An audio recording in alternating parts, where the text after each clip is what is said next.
Updated December 2, 2017 155,549 Australia's property market has reached a turning point, with smaller cities taking more of a front-row seat in the growth story.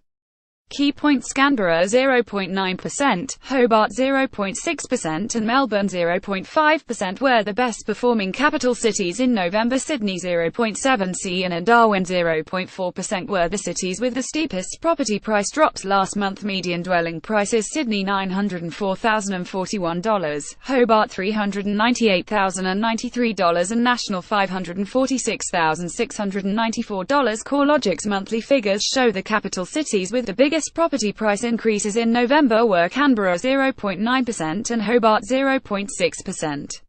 Melbourne dwelling values, on average, rose 0.5% last month to take third place. The median price in Australia's second-largest city is about $718,000. Sydney prices fell by 0.7% in November, and by 1.3% over the last quarter, September to November.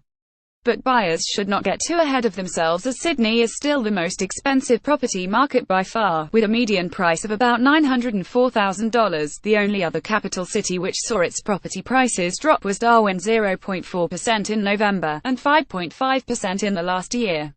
Darwin's property market peaked in 2014, and has fallen by about 21% since then. CoreLogic's head of research Tim Lawless told the ABC, "What's driving the biggest gains?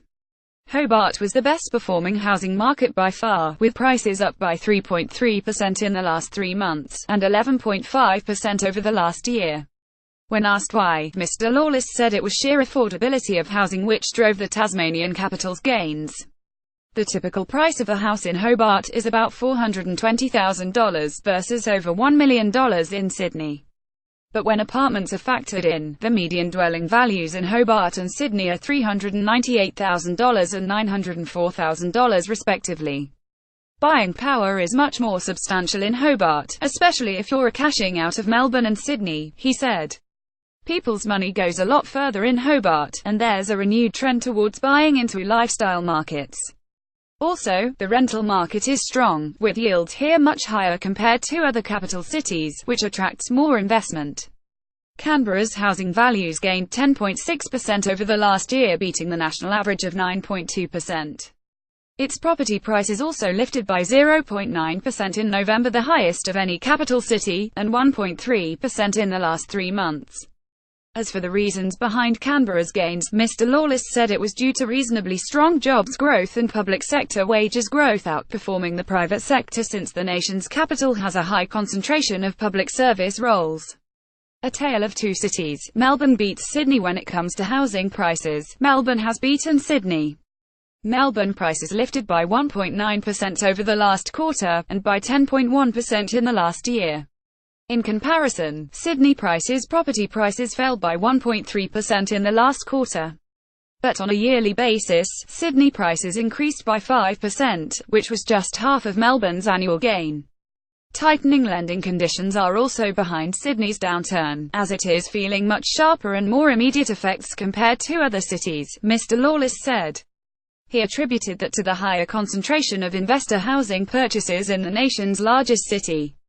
On the other hand, Mr. Lawless said Melbourne was very resilient to a slowdown, as it has less problematic housing affordability compared to Sydney. The median price of a dwelling in Melbourne was about $718,000, which is almost $200,000 cheaper compared to Sydney's median price. He also said Melbourne had high rates of population growth, from interstate and overseas, a stronger labour market, and higher levels of job creation.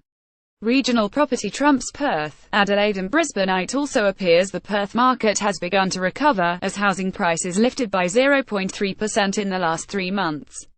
If this is indeed the start of a recovery phase in the Perth housing market, it comes after dwelling values have fallen 10.8% since peaking in mid-2014, he said. For Brisbane and Adelaide, they will face a continuation of slow and steady growth. While Brisbane property prices rose by a slight 0.1% in November, Adelaide's prices remained firmly flat. The regional property markets also performed strongly. The strongest gains were seen in the regional markets of Newcastle and Lake Macquarie in NSW, its housing values lifted by 13% in the past year. Properties in the Gold Coast, Sunshine Coast and Byron Bay. The lifestyle markets were also popular, rising by more than 5% each year. Mr. Lawless said that was driven by buyers who wanted to buy a second home, a holiday house, wanted a sea change, or were getting ready for retirement living.